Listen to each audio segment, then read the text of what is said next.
welcome back to the Queens Week in Review. I'm Bree Driscoll. Winning awards and development contracts, Astoria has been a hotbed of activity recently. Here to talk about what's next for the neighborhood is City Councilmember Costa Constantinides. Thank you so much for joining us today. Thank you for having me, Bree. I appreciate it. Let's start talking about Astoria Cove right off the bat. This huge development deal. I want to go over some of the specifics from this. It's 5 mixed-use buildings containing more than 1,700 apartments, 468 of which are affordable. This is a huge win for affordable housing. How did you secure this deal?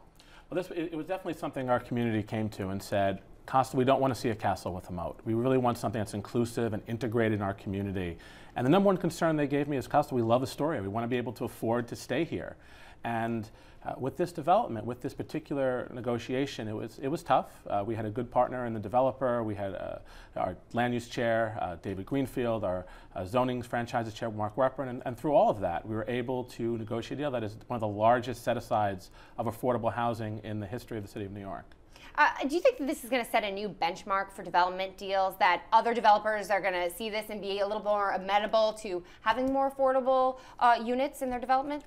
You know, 21st century development should include affordability, and it should be for the people who should correlate to the people who live in that district.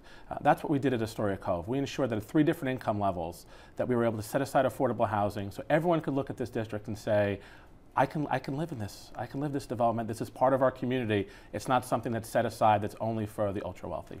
Now, not only is there going to be this development, but there's a lot of amenities coming to the community because of this as well. We're looking at, you know, a new school. The mayor has also committed money towards constructing new ferry docks, other funds to go towards refurbishing a library. Why are these projects important as well? Because when we do these projects, they shouldn't be done in a vacuum. That's really the important part of this, is that all the local infrastructure is going to be impacted by these developments. We have to ensure that the infrastructure is supported and grown when we're going to add 1,700 units in our neighborhoods.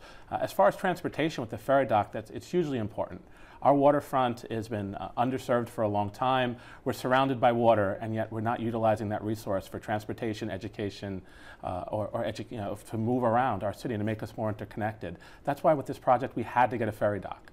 To ensure that when we move people around Astoria and move people around the city, they can get to work, they can get where they want to go, and they can do it in a timely and safe way. So are you happy with this deal as can be? Absolutely. I think this is a deal that it helps grow our transportation network, connecting us with the Cornell Technion Center when it comes online, with Long Island City, with Manhattan. I think on affordable housing, it makes sure that residents of our district can look at that and say, I have the opportunity to live there. And the infrastructure, there's $500,000 for our senior center, upgrade of the local Whitey Ford Field, our local library getting an upgrade. All of these things are going to support a larger and more strong Astoria. I also want to talk to you about Astoria recently being highlighted by New York City and Company as part of its neighborhood by neighborhood tourism campaign. What did you think about this distinction and this honor, I guess? It's now the worst kept secret. Yeah, right? And rightfully so. I mean, Astoria is an amazing place. I grew up there. Really, it's always the great thing about Astoria is that even though we're so close to Manhattan, we've kept our neighborhood feel. We have an amazing diversity, and really that's our strength. With so many different, 160 languages in Queens, probably all of them are spoken in Astoria. We have amazing restaurants, we have an amazing culture, and really something special. And I think the rest of the city is now, and the rest of the world is now starting to recognize that. And I'm glad to see it happening, and I think we're going to do more to grow our brand in Astoria.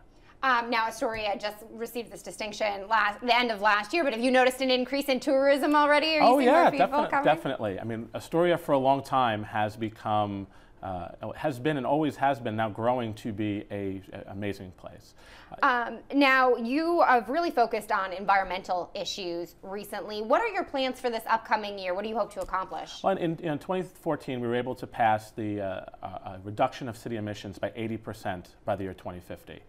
As a district that has LaGuardia Airport, we power more than 55% of the city's power with all of our power plants. We have the Grand Central running through. Asthma rates and health outcomes are a real challenge, and as well as climate change. We want to ensure that our city isn't harmed by future storms like Superstorm Sandy. So we're looking to be more green and more sustainable in the future. I introduced bills relating to geothermal. which would be pulling heat up in the winter from the Earth's crust and go down into the Earth's crust in the summer. Bills to increase biodiesel, biodiesel on our ferries, looking to implement more solar and wind in our districts. These are all things I think are important.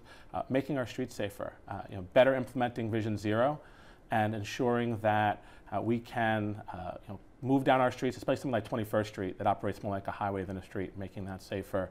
And lastly, reinvigorating our waterfront. The ferry is only the first step. I think 120 years ago, coming to Astoria was through the river. And I think we've forgotten that and lost that understanding that we're intertwined with the water. It's hard to believe how much things have changed. It's immensely changed, and I think we have to go back to our roots and rebuild and re-envision our waterfront and grow that. When we do that, we're going to be better interconnected with our city, opportunities to educate our kids about the water and the ecosystems there. There's a lot of potential. All right, sounds like a lot of great things to come. Thank you so much for joining us this Wonderful, week. Bree. Thank you for having me. All right, time now for a short break, but when we come back, we'll introduce you to our Queens People of the Week. Stay right here.